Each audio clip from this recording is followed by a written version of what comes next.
ஆண்டவராகிய இயேசு கிறிஸ்துவின் நாமத்திற்கு மகிமை உண்டாவதாக. இந்த நல்ல நாளிலே உங்கள் யாவரையும் நான் வாழ்த்துகிறேன். இந்த நாளின் தியானத்திற்கு என்று தெரிந்து கொள்ளப்பட்ட வேத பகுதி யோபின் புஸ்தகம் 33 அதிகாரம் 14 வசனம்.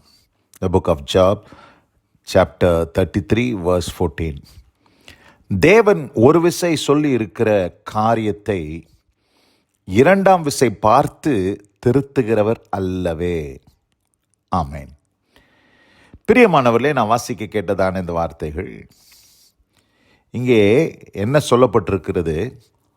தேவன் ஒரு விசை சொல்லியிருக்கிற ஒரு காரியத்தை இரண்டாம் விசை பார்த்து திருத்துகிறவர் அல்ல. ரெண்டாம் விசை அதை ஆல்டர் பண்ணவே மாட்டார். ஒரு விசை ஒரு காரியத்தை சொல்லிட்டாருன்னா தேவன் சொன்னது தான்.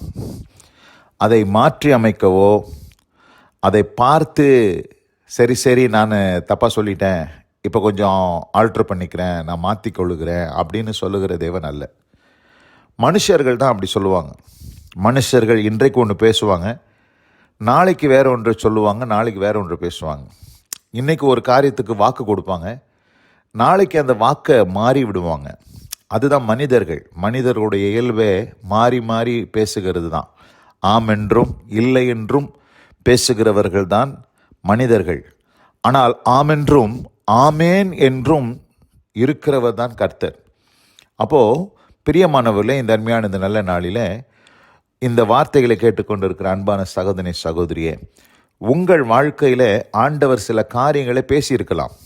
ஆண்டவர் உங்களோடு கூட சில காரியங்களை சொல்லியிருக்கலாம். அந்த காரியத்தை ஆண்டவர் மாற்றுவாரா, அதை திருத்தி கொள்ளுவாரா என்று நீங்கள் கவலைப்பட வேண்டிய அவசியமே இல்லை. ஆண்டவர் ஒரு நாளும் அவர் சொன்ன வார்த்தைகளை மாறி செய்கிறவர் அல்ல. அது எத்தனை வருஷம் ஆனாலும் கர்த்தர் ஒரு காரியத்தை சொல்லிட்டாருன்னா சொன்னதை கண்டிப்பாக நிறைவேற்றுவார். சொல்லியும் செய்யாது இருப்பாரோ அதை சொன்னதை நிச்சயமாக நிறைவேற்றுவார் என்பதில் எந்த சந்தேகமும் இல்லை. அதே நேரத்தில் உங்களுக்கு சாதகமில்லாத சில காரியங்களை ஆண்டவர் சொல்லியிருக்கலாம். ஒருவேளை நீங்கள் ஒரு இடத்துக்கு போகணும், அந்த காரியத்தை போய் செய்யணும் அப்படின்னு சொல்லி நீங்கள் தீர்மானம் பண்ணி அதில் ரொம்ப வாஞ்சையாக இருக்கும் போது ஆண்டவர் ஒருவேளை உங்களை போக வேண்டாம்னு சொல்லியிருப்பார். அதை செய்ய வேண்டாம், போக வேண்டாம், அந்த காரியத்திற்கு நீங்கள் உடன்படாதீங்க அப்படின்னு சொல்லிட்டாருன்னா சொன்னது தான். அதை மறுபடியும் ஆண்டவர்கிட்ட போய் கேட்டுட்டு இருக்கக்கூடாது. ஆண்டவரே, நான் போவா நான் மறுபடியும் போகவா, அது உமக்கு சித்தமான்னு ஆண்டவர் ஒரு விஷயம் சொல்லிட்டாருன்னா ஒரு விஷயம் சொன்னது தான். அதை பார்த்து திருத்தி கொள்ளுகிற தேவன் அவர் அல்லவே என்று நாம் இங்கே பார்க்கிறோம். உதாரணத்துக்கு எண்ணாமத்தின் புஸ்தகத்துக்கு நாம் திருப்பிக் கொள்வோம். இங்கே பீலையாம் என்கிற நிமித்தம் பார்க்கிறவன், சூட்சேயர், அவன் பாருங்க, இந்த பாலாக் ராஜா அவன் இஸ்ரவேல் ஜனங்களை சபிக்க வேண்டும் என்று சொல்லி அழைக்கிறான். ஆனால் கர்த்தர் அவனை பார்த்து, நீ போகக்கூடாது, நீ இஸ்ரவேல் ஜனங்களை சபிக்கக்கூடாது, நீ அவனுக்கு உடன்படாத என்று சொல்கிறார். ஆனால் இந்த பிலேயாமுக்கு மிகுதியான பொன்னையும் பொருளையும் காணிக்கையாக அந்த மோவாப் அரசன் தருகிறேன் என்று சொன்னதுனால அதில் அவன் ரொம்ப ஆசைப்பட்டு மறுபடியும் தேவ சித்தத்தை தேடிக்கிட்டே இருக்கிறான். பல முறை ஒவ்வொரு குன்றிலும் போய் ஒவ்வொரு சிகரத்திலும் நின்று இந்த ஜனங்களை ஏதாயிலும் முகாந்திரம் சபிப்பதற்கு ஒரு முகாந்திரம் இருக்குதான்னு பல முறை ட்ரை பண்ணுறான். ஆனாலும் தேவன் எல்லா முறையும் இஸ்ரவேல் ஜனங்களை ஆசீர்வதித்தாரே ஒழிய சபிக்கவே இல்லை. ஆண்டவர் மனம் மாறவே இல்லை. அப்போது ஆண்டவர் அவருடைய சித்தத்தை அப்படி சொன்னதினாலே அவன் என்ன சொல்கிறான் பாருங்க, பிலேயாம் என்ன சொல்கிறான் பாருங்க. எண்ணாமத்தின் புஸ்தகம் 23 அதிகாரம் 19 வசனத்தை வாசிக்கிறேன். பொய் சொல்ல தேவன் மனிதன் அல்ல, மனமாற அவர் ஒரு மனுபுத்திரனும் அல்ல. அவர் சொல்லியும் செய்யாதிருப்பாரோ, அவர் வசனித்தும் நிறைவேற்றாதிருப்பாரா என்று இங்கே சொல்லுகிறான்.